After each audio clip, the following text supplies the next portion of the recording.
What's going on, guys? Today I'm going to be showing you transition table, a potential replacement for transition override matrix. Now look, transition override matrix has been really good to me, okay? But I think it's time that we all just try to move on, okay?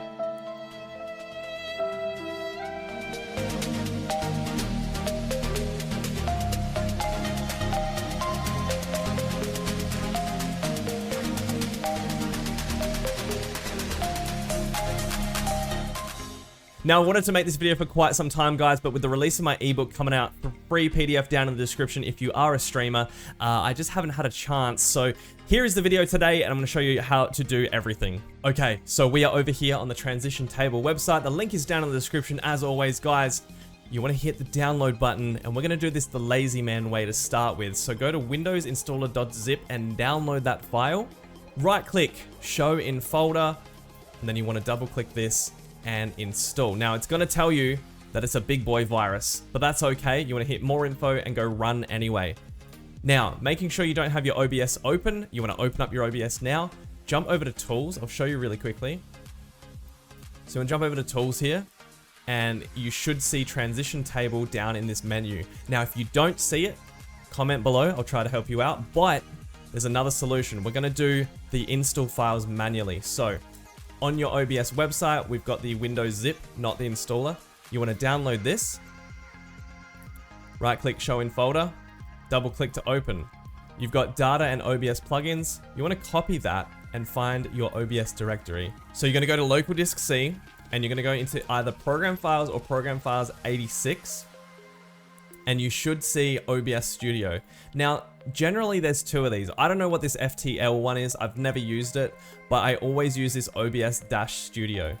So you go in here and you can see OBS plugins and data. You want to right click and paste those files into this spot.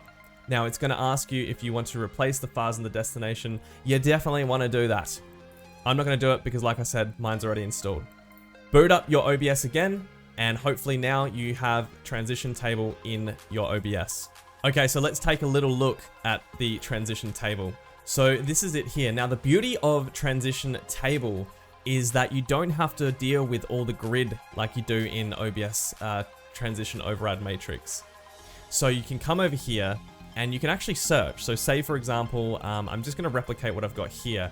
My starting soon screen, I want it to transition to any of my other scenes that I press, and I want the transition to use my stinger. So that's how I actually have it. I have my stinger in there, but you might want to do cut, fade, move, stinger, whatever you want to do. And then you can change the duration. So that's obviously the speed of it, guys, in milliseconds. So say you want to have a really quick cut, you can have 150, right? Then you set that. Okay, so now in the list, you can see from starting soon to any scene, which is the best bit about this table. It's going to cut.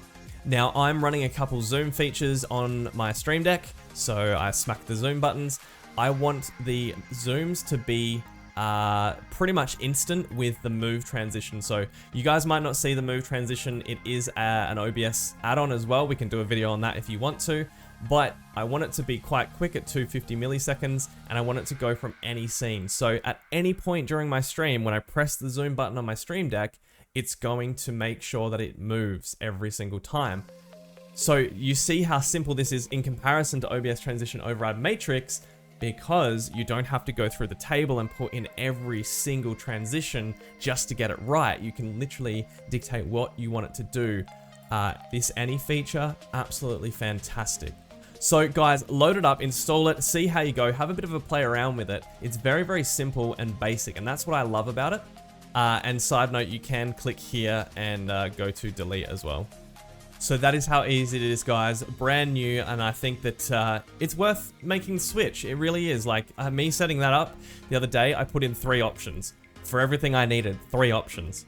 Whereas with Override Matrix, I was doing, you know, all this scientific stuff that, you know, mathematical equations and all that to try to figure it out. So, guys, I hope this tutorial's helped you, and I hope you get it all installed. If you have any issues, drop them down in the comments below.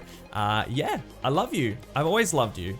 I'm letting you know now. I love you more than Transition Table loves you. So, yeah. Have a good day, guys. I'll see you in the next video.